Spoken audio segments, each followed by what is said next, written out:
J'étais une jeune collégienne expatriée et je venais d'arriver dans le pays étranger. C'était peu après la rentrée des classes. J'étais nouvelle et je n'avais pas beaucoup de connaissances. À mes débuts dans cette école, j'ai souvent traîné seul. Pendant une journée d'école, un jeudi plus précisément, je m'en suis toujours rappelé. J'étais seul dans les toilettes des filles et je me lavais le visage au robinet, lorsque tout à coup, une alarme s'est mise à sonner dans l'école. Cette alarme n'avait rien à voir avec l'alarme habituelle annonçant le début ou la fin des cours. C'était en fait l'alarme d'urgence annonçant un danger imminent. Rien que le son assourdissant m'avait donné des palpitations. J'ai entendu furtivement la voix floue du directeur annoncer quelque chose que je n'étais pas parvenu à bien cerner. Puis, des bruits de panique venant du couloir de l'école se sont accentués. Des cris et des bruits de pas qui couraient partout. Tout cela s'était passé en quelques secondes. Puis, silence total. Un silence sinistre qui m'a glacé le sang lorsqu'il fut interrompu par les échos de bruits de pas dans ce même couloir. Ce n'était qu'à cet instant précis que j'avais réalisé pleinement ma situation. J'étais seul dans ces toilettes, sans verrou, avec la personne à l'origine de ce lockdown s'approchant petit à petit, non loin de moi. Juste au son de pas calmes et rassemblés, je le savais. Impossible de s'enfuir par la fenêtre, à moins de savoir voler. J'ai eu un mauvais pressentiment me nouant la gorge. Je me suis hâté pour m'introduire dans l'une des cabines des toilettes doucement, tout juste avant que les pas arrivent enfin à la porte. Puis, j'ai entendu l'inconnu ouvrir lentement l'entrée des toilettes. Le corps tremblant, je me suis accroupi sur la cuvette des toilettes pour me cacher. J'ai vu les bottes de l'intrus traverser la salle. Il portait des bottes noires bien cirées. La respiration saccadée, j'ai posé ma main sur ma bouche pour essayer de contenir le son de mes essoufflements. J'ai vu des gouttes de sang suivre les pas de l'intrus, au fur et à mesure qu'il avançait. Après qu'il ait fait le tour de la salle de bain, il s'est arrêté et a ouvert le robinet. À ce que j'avais cru entendre, il semblait laver quelque chose. Probablement l'arme à l'origine du dégoulinement de sang. Le robinet était ensuite fermé, et j'ai entendu l'intrus avancer vers la fenêtre. Peu après, il est revenu et a marché tranquillement devant la cabine où j'étais caché. Mes tremblements avaient redoublé. Cet instant a été le plus effrayant de toute ma vie. J'ai repris mon souffle seulement lorsque je l'ai entendu sortir dans le couloir. Je n'ai pas su en combien de temps, ni comment la police a pu intervenir, mais j'ai pu être évacué lorsque l'inconnu s'était éloigné vers l'autre aile du bâtiment. Je me suis ensuite dirigé vers le parking le plus lointain de l'école, où il y avait des bus scolaires prêts à amener les étudiants à la maison. Ma mère avait les larmes aux yeux lorsqu'elle m'a vu rentrer. Mes parents avaient suivi les nouvelles en direct à la télévision et à la station de radio locale, se rongeant les ongles, impuissants face à ce tragique événement.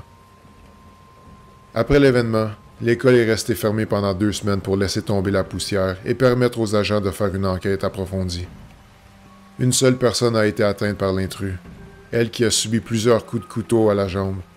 Suite à son hospitalisation, toutefois, la personne a réussi miraculeusement à s'en sortir avec pratiquement aucune séquelle majeure de l'événement. Le système de sécurité de l'école a été revu et les portes d'entrée de l'école sont maintenant toutes barrées lors des heures de classe. L'intrus a été attrapé et est maintenant derrière les barreaux jusqu'à sa mort. Aujourd'hui, j'y repense et je crois que j'ai vraiment eu de la chance.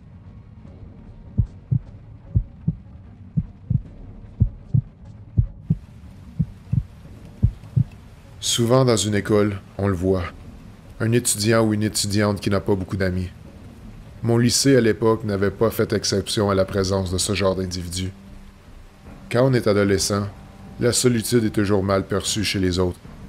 Jason, le gars qui mangeait toujours seul à la cantine et qui traînait toujours seul, était étiqueté comme un loser. Mon caractère empathique m'a toutefois poussé à l'apprivoiser. Et avec le temps, je suis devenu ami avec Jason. Malgré ses difficultés sociales, il était très doué à l'école. Il m'avait même aidé à faire mes devoirs en sciences physiques. Je n'avais jamais été doué dans cette matière. En échange, j'essayais de l'intégrer petit à petit dans mon groupe d'amis. Mais en vain, il préférait ma seule compagnie. En plus, Les autres le fuyaient. Il a commencé à venir chez moi les soirs après l'école pour faire les devoirs. C'était devenu une routine, mais à un certain point, c'était un peu trop.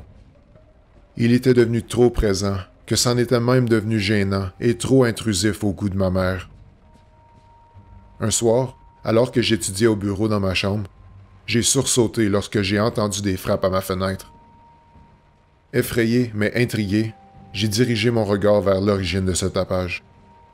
J'ai instantanément vu le sourire sans expression de Jason derrière la vitre. J'ai immédiatement regretté de lui avoir montré comment je grimpais ma fenêtre pour faire le mur. J'ai fait semblant de l'ignorer, mais il était bruyant avec ses frappes. Je me suis donc dirigé vers la fenêtre pour l'ouvrir. Il a émis un rire sadique et il a commencé à me donner des frissons. Jason devenait de plus en plus étrange. Je commençais à comprendre pourquoi personne ne voulait être son ami. Je lui ai dit que j'allais être très occupé pendant les semaines à venir et que j'avais besoin d'un peu de calme. J'ai continué en lui disant qu'il devait rentrer chez lui, car il se faisait tort.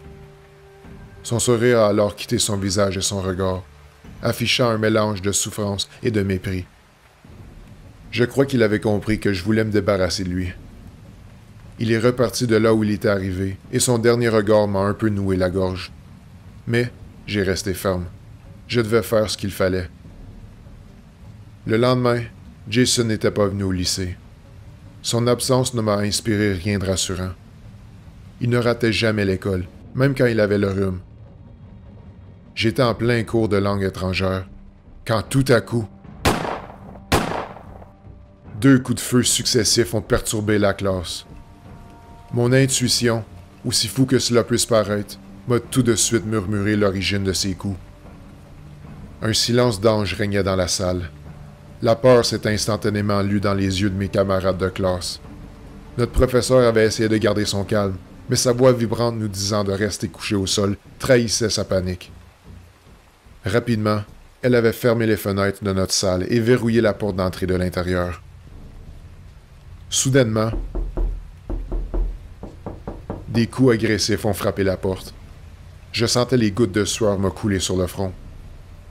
Avec un geste du doigt, notre prof nous a ordonné de garder le silence. Puis aussitôt, on a entendu une voix. « Madame Charlotte, s'il vous plaît, ouvrez-moi. Je suis enfermé dans les couloirs. » Je reconnaissais cette voix. C'était celle de Jason. Il avait pris un ton innocent et apeuré. Tous les regards s'étaient tournés vers moi. « Mais c'est un étudiant de la classe, » s'exclama la prof. « Il faut lui ouvrir, » a-t-elle ajouté, en se précipitant vers la porte. Je me suis promptement levé devant elle en lui interdisant de toucher à cette porte. La prof ne m'avait pas comprise. Je lui avais expliqué que Jason n'était peut-être pas étranger aux attaques qui étaient en train de se produire dans le lycée. La prof m'a dévisagé d'un air abasourdi. Pendant ce temps, quelqu'un avait tiré sur l'alarme générale de l'école et les sirènes bruyantes sonnaient partout. Puis, on a entendu un gros fracas de l'autre côté du couloir et un homme a crié « Les mains en l'air !» J'ai entendu les baskets de Jason criser au sol en s'enfuyant de l'autre côté. Auparavant, à part moi, personne n'avait accordé de l'attention à Jason. Mais à ce moment-là, l'attention de tout le monde était focalisée sur lui. À y repenser, je crois que c'est exactement ce qu'il voulait. Et avec son plan, il avait définitivement réussi. J'ai eu vraiment peur et j'ai culpabilisé. J'aurais dû le laisser tranquille, au lieu d'avoir fait naître une amitié toxique entre nous. Tous les étudiants de notre classe ont été rapidement évacués dehors. Lorsque Jason a été capturé, de loin, ses yeux étaient dirigés vers ma direction. J'avais senti qu'il m'avait regardé. Je l'ai toujours vu dans mes rêves éveillés, avec ses yeux me scrutant à travers ma fenêtre. J'ai des frissons dans tout le corps en pensant à son regard qu'il avait dans ma fenêtre de chambre la veille. Heureusement, il est en détention pour un bon bout de temps, mais quelque chose me dit qu'il a toujours de mauvaises intentions avec moi.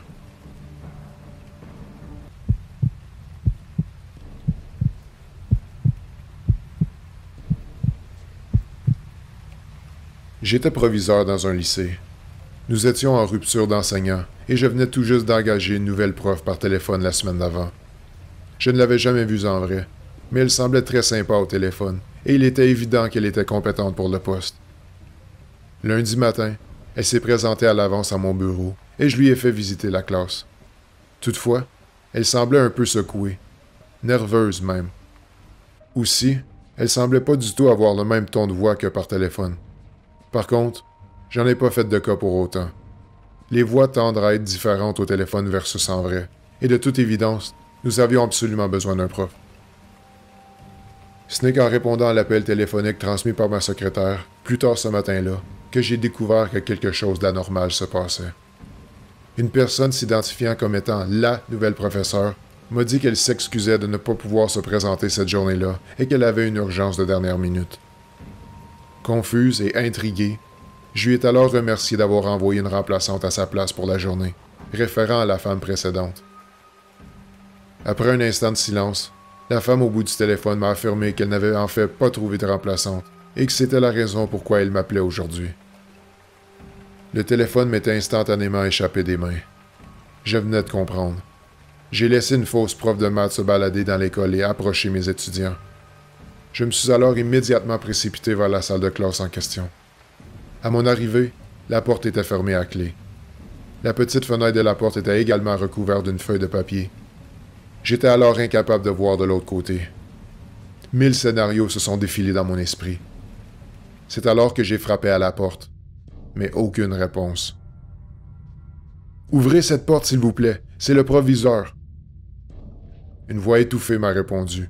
« Nous sommes enfermés à l'intérieur. La prof a amené la clé. » J'ai alors couru vers mon bureau à toute vitesse, pris le double des clés bien rangées dans mon bureau et je suis retourné vers la salle de classe pour ouvrir la porte.